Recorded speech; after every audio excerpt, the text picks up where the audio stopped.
더드림교회 성도 여러분 반갑습니다. 안동영 목사입니다. 오늘 수요신앙 강좌하는 박청 작가의 욕쟁이 예수 13번째 시간입니다. 제목은 웰빙 예수입니다. 웰빙. 웰빙이란 말 잘 아시죠? 잘 먹고 잘 사는 것을 웰빙이라 합니다. 요즘은 좀 안 쓰는 것 같습니다. 식상해서 그런지 2003년도부터 웰빙 열풍이 불어서 뭐만 하면 그냥 다 웰빙을 붙였었어요. 요즘은 잘 안 쓰는 것 같아요. 요즘은 무조건 K를 다 붙이지 않습니까? K 뷰티, 뭐 K 팝, K 드라마, K를 요즘 붙이는 것처럼 예전에는 웰빙을 다 붙였습니다. 잘 먹고 잘 사는 게 뭔가?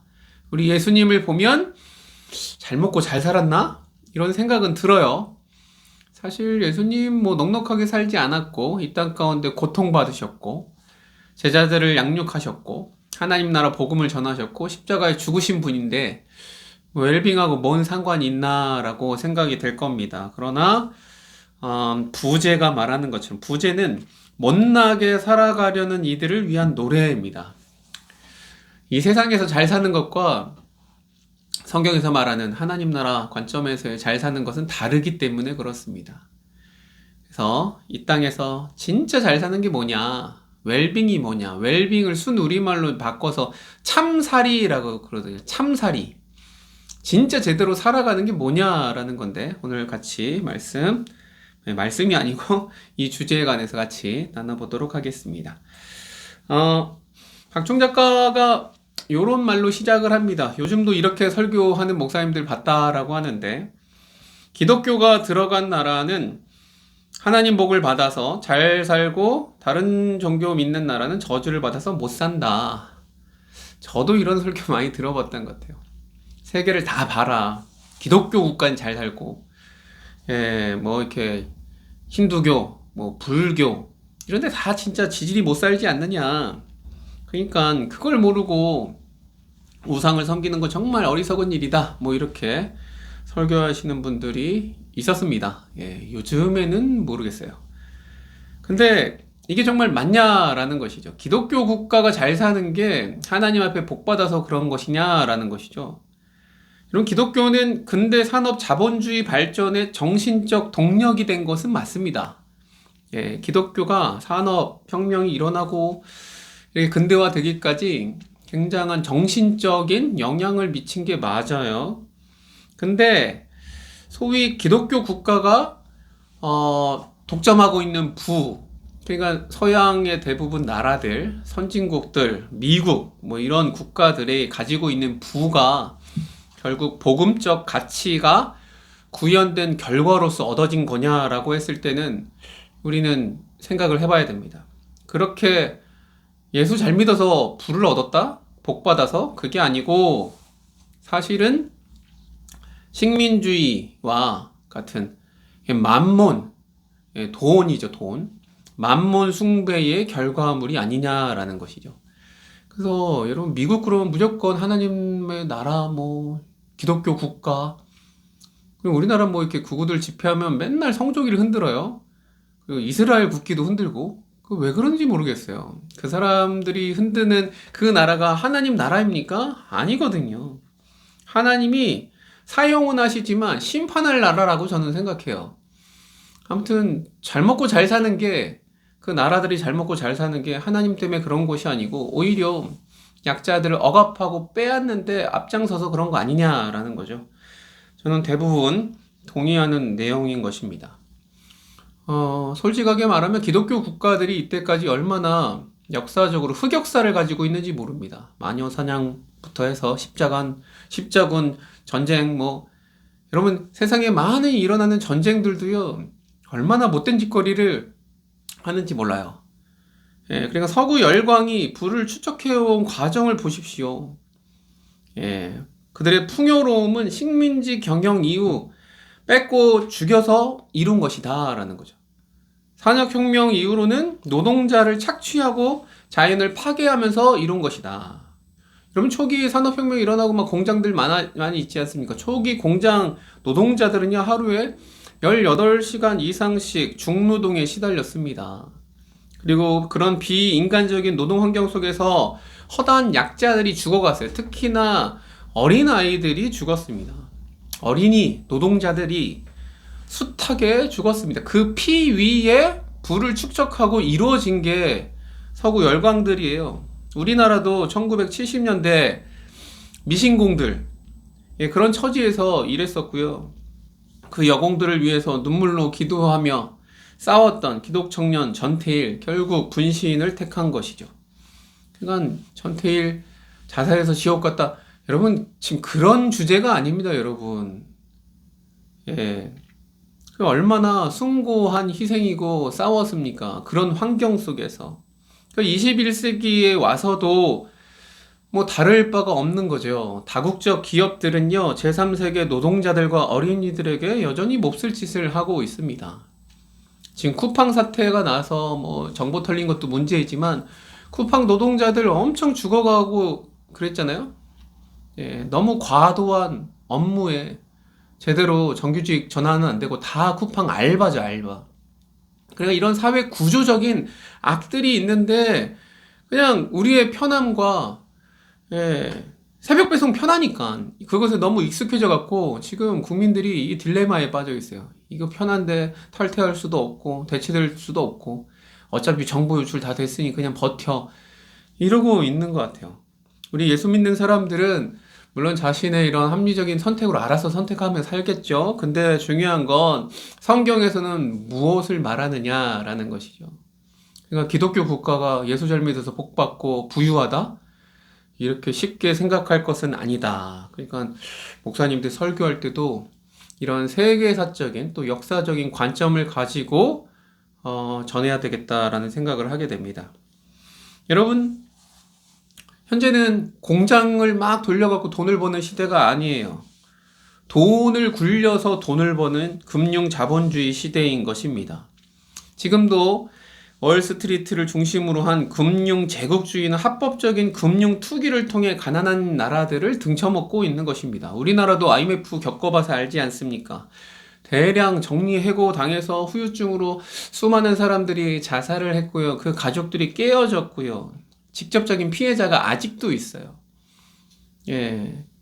그러니까 이런 것들을 겪으면서 한국 교회는 뭔가 잘 사는 것이 진짜 잘 사는 게 뭔지를 성경적인 관점에서 세상 가운데 메시지를 전했어야 되는데 우리는 그러지 못했습니다. 예.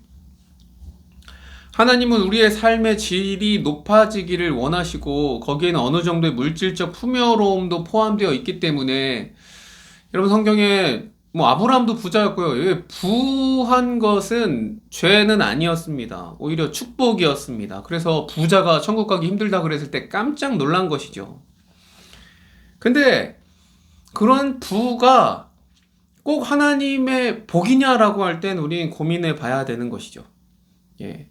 하나님의 주시는 풍요로움은 지금 우리 살고 있는 이 소비주의, 물질 만능주의 세상에 이런 것은 아닐 것입니다. 세상 모든 사람이 미국 수준의 물질적 풍요를 누리려면 지구가 30개 이상 있어도 모자란다고 하는 연구가 있습니다. 예. 그러니까 여러분 전 세계가 지금도 굶어 죽어가는 사람이 있거든요. 여러분 아프리카에서도 지금 물이 없어서 병 걸리고 죽는 사람들이 있어요. 전 세계 음식이 부족해서입니까? 아니요. 안 그렇습니다. 어디선 굶어 죽어가고 있고 어디서는 다이어트 하려고 열심히 애쓰고 있습니다. 이게 뭔가 잘못된 거 아닙니까? 그러니까 할적이 물질적 풍요로움이 계속 누리는 것은 포기하지 못한 한 한쪽의 착취는 불가피하고 언제나 역사가 말해주듯이 당하는 쪽은 언제나 약자였다라는 것이죠. 이 불균형을 어떻게 할 수가 없어요. 정치로 되겠습니까? 안 되는 거죠. 그러니까 이런 세상에 깨어진 것에 대한 아픔을 우리 예수 믿는 사람들이 갖고 관심을 가져야 되는데 그냥 오로지 나만 잘 먹고 잘 살면 된다 이런 생각으로 또 하나님의 도움을 입어서 기도하고 복 받아서 잘 먹고 잘 살면 그걸로 됐고 나보다 못 사는 사람들한테 한심하다고 그런 눈빛으로 그렇게 구제하는 식으로 하면 안 된다라는 것이죠. 도스토예프스키는 이렇게 말했는데요. 나의 행복을 위해서 타인의 불행을 전제로 하는 수밖에 없는 것이냐? 나의 행복을 위해 타인의 불행을 전제로 할 수밖에 없는 것이냐? 세상에선 그럴 수밖에 없을 것 같아요. 이게 뭔가 소망이 안 보여요. 그래서 우리는 성경의 메시지가 무엇인지 더 봐야 되는 것입니다. 여러분, 우리나라를 보십시오. 우리나라는 진짜 지금 이제 엄청 K 붙여갖고 전 세계가 관심을 갖고, 모든 K만 붙이면 돈이 되는 세상을 살고 있습니다. 이거 진짜 신기한 일이거든요. 빌보드 차트에 뭐 올라간다. 여러분, 몇 년 전만 해도 이거 뭐 꿈 같은 이야기였지만 요즘은 그냥 현실이에요. 한국 사람들 아주 뭐 잘한다라고 늘 이렇게 얘기를 들으니까. 한국은 서구를 쫓아서 산업화의 길을 치열하게 밟았고요.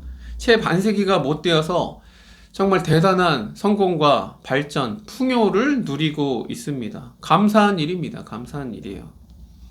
근데 이런 것이 정말로 복음적인 웰빙, 복음적인 참살이냐라고, 그런 것을 누리는 거냐라고 생각하면 탄식이 나오는 거죠. 절대 빈곤에서 벗어나서 전에 없던 넉넉한 삶을 구가하고는 있지만, 우리가 잃은 세상은 부익부 빈익빈을 넘어서 강자 독식의 세상, 또 자신의 삶과 소중한 이들을 돌아볼 겨를이 없는 분주한 세상인 것이죠. 자기만 알아요. 옆에 사람은 돌보지 않아요. 그냥 다 경쟁자예요. 그러니까 이 세상이 넉넉해진 건 맞는데 행복하지는 않아요. 우리나라 행복지수 완전 꼴등 아닙니까? OECD 국가 중에 제일 행복한 나라가 부탄이라면서요. 이게 뭔가 행복과 이런 잘 사는 것은 좀 다른 것 같아요. 초등학교 아이들에게 꿈이 뭐냐고 물어보면 옛날엔 대통령 뭐 과학자였는데 요즘은 그냥 건물주죠, 건물주. 뭐 아이돌, 뭐 게이머, 뭐 이런 것도 하겠지만 요즘은 건물주예요. 아니면 재벌 2세. 근데 우리 아빠가 재벌이 아니니까 못 하는 거죠. 재벌 3세, 뭐 이런 못 하는 거예요. 아니면 정규직. 애들 꿈이 정규직이고 공무원인 건 뭔가 문제 있지 않아요? 우리 세상이 그런 세상이 된 거죠. 소비가 가장 중요한 자기 정체성의 구축 방법이 되고, 쇼핑이 가장 신성한 권리가 되는 세상이 되어져 버렸습니다. 생태계를 엄청나게 파괴했고요. 지구 곳곳에서 기후 위기, 재앙이 발생하고 있습니다. 방사능 유출로 해산물도 맘대로 먹지 못하고요. 늘 걱정해야 되는 세상, 이런 세상이 지금 우리 세상인 것이죠. 그러니까 잘 사라진 것 같은데 잘 사라진 거냐? 이게 진정으로 하나님 원하시는 전인격적인 어떤 웰빙, 잘 사는 것, 참살이냐라고 했을 때 우리는 고민 좀 해봐야 된다라는 것입니다. 한국인들 워낙 성실하고 열심히 살아왔으니까 부단히 노력한 덕에 우리는 확실히 전보다도 더 잘 먹고 더 근사한 집에서 살고는 있습니다. 그러나 실상은 잘 먹는 것도 모르겠어요, 여러분. 먹는 것도 다 항생제, 농약 이런 것에 오염된 채소와 고기를 먹지 않습니까? 옛날엔 농약 같은 게 없으니까, 농약은 있었겠죠. 근데 항생제 이런 거 별로 없어서 유기농으로, 그때는 유기농이란 말도 없었어요. 다 어차피 유기농이니까 그런 거 먹었었는데, 그죠? 친환경, 다 친환경이었지 뭐. 근데 지금은 아파트에서 방사능 물질이 계속 나와요. 새 아파트, 새 집 증후군 있지 않습니까? 그래서 아토피도 진짜 심하고요. 호흡기니 뭐니. 그래서 황토방에서 사는 게 좋다 그래고 막 황토를 바르겠다. 옛날엔 다 황토였잖아요. 친환경 황토방. 그러니까 과거에는 참 가난했지만 오히려 우리의 삶의 질로 봤을 때는 지금보다 나은 게 아닌가? 이런 생각을 하게 되는 것이죠. 우리나라가 정말 못 살았지만 100여 년 전에 서구의 선교사들이 들어와서 복음을 전하고 그때부터 이제 우리나라가 많이 발전하게 되었습니다. 서구인들이 전해준 복음과 함께, 근데 그들이 들여온 물질 문명을 복음과 함께 물질 문명도, 자본주의도, 이런 산업혁명도 같이 복음으로 받아들였어요. 이게 굉장히 중요한 포인트입니다. 우리 성경도 있지 않습니까? 성경을요, 성경책이 성경이지, 성경 뒤에 이제 찬송가도 붙어 있어요. 찬송가까지 세트로 성경이 아니에요. 그래서 여러분, 찬송가 가사도 좀 잘못된 찬송가 가사가 있습니다. 그냥 다 성경 말씀처럼 받아들이면 안 되는 것입니다, 여러분. 그래서 찬송도 골라 불러야 된다라는 거예요. 예. 그러니까 복음과 함께 자본주의 세상도 같이 복음으로 받아들인 것이고요. 또 그런 제대로 된 성경적인 안목이 없었어서 우리나라 선교사들이 이제 외국 나가서 동남아시아나 뭐 이런데 제3세계 가서 복음을 전할 때에도 서구식 근대화와 산업화를 불변의 진리인 양 제3세계 확대 재생산했더라. 이게 우리 한국교회 선교의 현실이고 한계가 되었다라고 말을 하고 있습니다. 저는 대체적으로 다 공감하는 바입니다. 동의하고요. 아, 그랬구나. 선교사들 들어와서 좋죠. 복음도 받아들이죠. 근데 서구의 모든 것들이 다 좋은 건 아니었다라는 거예요. 여러분, 하나님이 원래 우리에게 주시려고 했던 삶, 진짜 전인격적인 웰빙, 참사리, 이것을 누리려면 어떻게 해야 될까요? 그럼 그냥 잘 먹고 잘 살려면 부유해지고, 이거는 만몬을 섬기고 그 세상으로 다 됩니다, 여러분. 하나님이 원하시는 참살인 뭐냐? 그것을 어떻게 누리느냐? 아예 이 땅 가운데 살아가면서 다른 삶의 방식을 살아야 되는 것입니다. 우리가 선택할 수 있는 방법 중에 한 가지는요, 아미시나 브루더 호프 같은 공동체에서 세상의 흐름과는 완전히 다른 삶의 방식으로 사는 것입니다. 이게 뭐냐면 아미시 공동체라고 이렇게 같이 따로 떨어져 살아가요. 자급자족하고요. 세상과 분리되어서 살아갑니다. 옛날 수도원 뭐 이런 것처럼 비슷하게. 그러니까 세상의 어떤 문화나 악한 것들의 영향을 받지 않기 위해서, 저항하기 위해서 그들은 따로 공동체로 살아가는, 세계 곳곳에 있습니다. 그런 공동체들. 옛날에는 이런 공동체를 볼 때에 그렇게 좋게 느껴지진 않았어요. 왜냐면 세상 중에 우리는 빛으로 구원받았다, 소금으로 부름받았다 라고 생각을 했기 때문에 세상 중에서 그래도 변혁적인 삶을 살아서 세상을 변화시키며 살아가야지, 이런 생각을 하게 되는 거죠. 그래서 그들을 향하여서 시대 부적응자들처럼 생각하고, 또 도피성처럼 피해 있는 것으로 생각을 했습니다. 그들에게는 세상을 바꿀 어떤 의지도 없다, 능력도 없다라고 속단하기도 했었습니다. 저도 마찬가지죠. 좀 그거는 약하다. 근데 요즘 좀 생각이 바꿔지는 거죠. 여러분, 대부분 세상을 바꿔야 된다, 정치로 바꾸고 뭐 기독당 만들고 막 열심히 뭘 하려고, 학교도 교육도 바꿔야 되니까 막 이렇게 기독교 학교 만들고 막 만들지 않습니까? 사학재단 막 만들고. 근데 여러분 보십시오. 이러한 대부분 세상을 바꾸겠다, 변혁하겠다라고 하는 모델들이요, 변혁하기는커녕 변질 모델로 전락하는 것을 우리는 역사를 통해서 너무너무 많이 봤어요. 그래서 세상 속에 떨어져서 공동체를 이루며 살아내는 것, 분리 모델로 간주되는 이들의 삶 자체가 그 자체로서도 얼마나 영향력이 있는지 새롭게 깨달아지는 요즘인 것입니다. 그들이 뭐 안 하려고 안 하는 게 아니고, 그들이 지키는 그들의 거룩한 모습, 경건된 모습, 전혀 세상과는 다른 종류의 삶을 살아가는 모습을 보면 그 자체로 의미가 있다라는 것이죠. 영향력이 있다, 꽤. 그래서 오늘날 가장 위대한 신학자 중에 하나인데, 하우어스가 이렇게 말을 했습니다. 교회 공동체가 공동체다움을 지키는 것이야말로 어떤 변혁적 시도보다 더 변혁적이다. 이 말이 참 울림이 있는 것 같아요. 그러니까 교회가 뭡니까? 세상 중에 교회로 있잖아요. 근데 교회가 교회다우면 그 자체로도 능력이 있더라라는 거죠. 교회다운 교회. 근데 한국 교회를 보십시오. 기업 같은 교회, 대기업 같은 교회, 큰 대형 카페 같은 교회. 교회가 교회다워야 되는데, 성경적인 하나님 나라 공동체로 살아야 되는데, 교회가 그냥 장사 잘 되는 유명한 식당과 같이 카페처럼 많이 변화하게 된 거죠. 교회, 공동체가 뭔지, 그래서 공동체 다음 정체성을 지켜내는 것이야말로 굉장히 변혁적이다. 교회가 크건 작건 간에 교회가 교회다워야 돼. 교회 딱 보면 여기는 세상 나라랑 다르다라는 걸 이게 느껴져야 되는 거죠. 교회 안 다니는 사람들 교회 왔을 때 여긴 다르다. 뭔가 갑질하지 않고 뭔가 섬기는 나라. 그러니까 세상은 이렇게 피라미드 구조지 않습니까?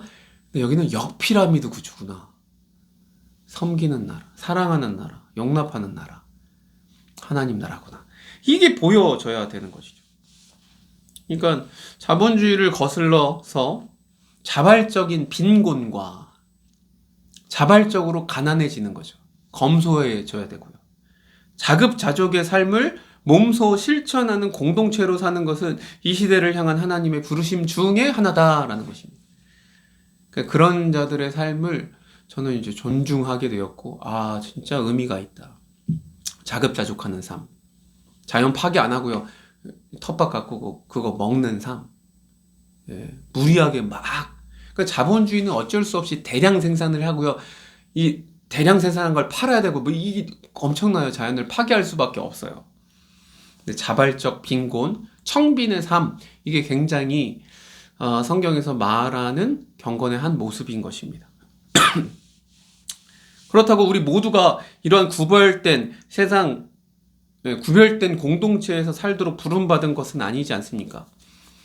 대부분의 사람들은 세상 중에 살아가는 것입니다. 어떤 이들은 성공, 물질, 기술, 속도, 경쟁, 가공, 편리, 첨단, 소비, 풍요, 축적과 같은 것을 추구하는 세상 속에 그냥 계속 살아가게 되는 거죠. 근데 세상과는 다른 모습으로 살아가는 것이죠. 그러니까 이게 아예 따로 살았어요. 구약 시대 때 인물들을 봐도 족장 시대 사람들, 아브라함, 이삭, 야곱 다 따로 살아요. 근데 그것도 중요하지만 제국의 한 중심, 한 복판에 가서 다른 모습으로 살아가는 사람들이 있어요. 요셉이 그랬고요. 다니엘이 그랬고요. 느헤미야도 그랬고요. 이런 사람들이 있어요. 그러니까 우리 대부분의 사람들, 요 사람들에게 지혜를 구해야 되는 것입니다. 세상 속에서 세상과는 다른 모습으로 살아가는 것이 무엇이냐. 제국 속에 살면서 제국의 방식을 따르지 않고 거부하며 사는 것. 이게 우리가 해야 될 것이고, 그게 잘 사는 것이죠. 근데 대부분의 사람들은, 그리스도인들은 예수 믿는 사람이 잘 돼야 전도도 잘 된다. 이런 논리로 늘 말하는 거예요. 인류대 나오고, 전문직이고, 결혼도 잘해서 고급 아파트에 살고, 자녀들도 잘 나가고, 이런 것들을 추구하는 삶이 결국엔, 예수 잘 믿는 것이고, 하나님 앞에 영광이다라고 말을 하는 것이죠. 맞습니까? 그거 아니다라는 거죠. 꼭 잘나지 않아도 돼요. 못나도 돼요. 못나도 돼요. 우리 이제 이런 삶에서 회개하고 돌이켜야 되는 것입니다. 성공, 번영, 웰빙, 이런 축복, 이런 거에서 이제 좀 돌이켜서 평화와 어떤 나눔과 이런 생태, 자연, 녹색, 이런 거, 공생, 빠르게 가는 게 아니고 느림, 공동체, 검소함, 청빈한 삶, 그리고 이런 가만히 좀 앉아서 좀 묵상하는 이런 삶, 분주함이 말고 이런 것 같은 생활 방식을 추구해 나가는 것을 우리는 훈련해야 되는 것입니다. 훈련해야 돼요. 그냥 되지 않아요. 이것이야말로 이 시대를 본받지 말고 우리의 몸을 하나님이 받으실 만한 거룩한 산 제사로 드려라 라고 하는 로마서 12장 1절 2절의 말씀의 의미인 것입니다. 그러니까 공동체로 따로 떨어져서 사는 것이 다는 아니지만 그들의 그런 노력과 결단은 의미가 있고, 대부분의 사람들은 세상 속에 사는데 그럼 세상 속에 더 경쟁해갖고 잘 돼서 1등이 돼서 하나님 앞에 영광을 돌립니다 이렇게 말하라는 게 아니고, 이 중에 다른 가치를 추구하며 살아가느냐라는 것이죠. 쉽진 않아요. 근데 진짜 잘 사는 게 뭐냐라고 봤을 때 하나님이 이걸 원하시겠구나. 그러니까 우리가 서울대 가는 거, 막 성공하는 거, 좋은 대기업 그럼 얼마나 좋아요. 진짜 축복받을 일이죠. 아주 뭐 남부러울 일이죠. 근데 그게 잘 사는 거냐? 아닐 수 있어요. 여러분 대학 못 가도 재수해도 삼수해도 아니면 대학을 못 가도 하나님 앞에 여전히 하나님 귀한 자녀이고 복된 삶이 되는 것입니다. 그런 자가 남들을 섬기고 배려하고 돕고 주의 사랑을 전한다면 우리는 어떤 가치에 우리의 인생을 걸까 여기에 고민해야 되는 것이죠. 그래서 저는 오륜교에서 하는 단일 기도를 참 별로라 해요. 단일 기도뿐 아니고 모든 간증 집회 이런 거 싫어합니다. 간증들을 보세요. 결국엔 예수 믿으면 잘 된다라는 거 아닙니까? 긍정의 힘 아니에요. 결국 기도 많이 해라, 헌금 많이 해라, 헌신해라 그랬더니 나 이렇게 복 받았고 이렇게 어려웠는데 잘 됐다. 성공이고 번영의 신학은 성경에서 말하는 것이 아니에요, 여러분. 연봉 뭐 얼마다, 대학교 공부 잘해갖고 좋은데 취직했다. 여러분 이런 게 웰빙이 아닙니다, 여러분. 예수 믿고 진짜 믿음으로 살아가려고 했는데 정말 어려웠다. 그리고 어려웠지만 그렇게 꿋꿋하게 살아서 나 실패했다 보란듯. 여러분 이것도 간증거리고요, 복이에요. 저는 교회들이 진짜 어려워서 망하는 거 말고요, 하나님의 말씀대로 순종하고 우리가 살려고 노력하다가 망했다? 나는 그건 진짜 복이라고 생각해요. 하나님이 그거 기뻐하실 거다. 세상과 타협하거나 세상적인 방법과 세상 사람의 생각, 지혜로 뭐 어떻게 하지 않고 꼼수 부리지 않고 하나님 의지하다가 진짜 우리가 모여서 하나님의 영광 돌리다가 흩어졌다? 난 괜찮아요. 예수 믿고 나서도 자발적인 가난을 선택했다. 이건 축복받을 일인 것입니다. 예수 믿고 나서 어떤 느림과 평화에 눈을 떠서 그렇게 살아가기로 결단했다? 중요합니다. 생태적인 삶을 살고 이런 종이컵을 안 쓰고 환경보호를 위해 내가 할 수 있는 조그만 일을 하기 시작했다? 이런 게 진짜 예수 믿는 사람들, 잘 사는 사람들이지 않습니까? 그러니까 이런 간증이 많아져야 하지 않을까요? 저는 이게 성경에서 말하는 웰빙인 것 같아요. 박종 작가가 말한 웰빙 예수? 세상에서 못 사는 사람, 실패한 사람, 루저처럼 보이지만 그게 잘 사는 거구나. 저는 웰빙으로 살고 싶습니다. 잘 살고 싶습니다. 세상에서 잘 사는 건 부자들이 잘 산다 생각해요. 아니요, 부자들은 돈이 많은 사람, 부유한 사람이 부자지. 그들이 뭐 잘 살아요? 부러워요? 존경받을 만해요? 아니요, 부자는 존경받을 만해. 그냥 부럽긴 좀 부러워도 잘 사는 건 아니잖아요. 진짜 잘 사는 것은, 웰빙은 결국에는 잘 죽는 겁니다. 잘 죽는 거. 이렇게 하루하루 살아가다가 잘 죽는 거. 그래서 웰빙보다 더 중요한 건 웰다잉 같고요. 언젠가 우리 누구나 죽습니다, 여러분. 그 죽음 앞에 서요. 영원하지 않아요. 근데 영원할 것처럼 살아가는 사람 얼마나 어리석은 사람이지. 영원하지 않고 결국엔 우리의 창조주 되시는, 주인 되시는 하나님 앞에 설 거거든요. 마지막 때가 곧 있을 겁니다. 그럼 그 마지막 때를 위해서, 잘 죽기 위해서 어떻게 살아가고 준비하느냐? 이게 너무너무 중요한 거죠. 그래서 웰빙과 웰다잉은 연결되어 있어요. 매일매일 하나님 앞에 하루하루 차곡차곡 주를 위해 주님의 자녀로 살아갈 때에 그것이 잘 사는 것입니다. 예수를 닮아가고 남들을 좀 더 사랑하고. 우리 모든 더드림교회 성도 여러분이 다 저를 포함해서 잘 살다가 잘 죽었으면 좋겠습니다. 결국 주님 앞에 서게 될 것입니다. 그럼 착하고 충성된 종, 너 잘했다, 잘 살았다, 일로 와라, 안아줄게, 뭐 이렇게. 저는 그거를 꿈꿉니다. 세상 사람들의 어떤 칭찬이나 인정보단 하나님의 인정 하나면 되지 않을까.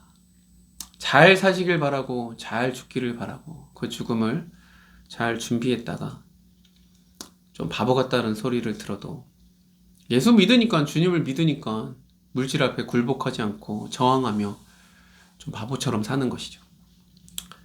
꿋꿋하게 잘 사는 웰빙 예수를 쫓아 웰빙, 웰다잉 하는 저 여러분 되기를 간절히 소망합니다. 오늘 같이 나눈 웰빙에 대한 것, 과연 세상에서 잘 사는 것이 하나님 보시기에도 잘 사는 거냐? 나의 인생을 돌아보고 나의 가정, 또 나의 사업 이렇게 좀 돌아보면서 다시금 천천히 하나님 앞에 기도하며 결단하는 시간 갖도록 하겠습니다. 기도합니다.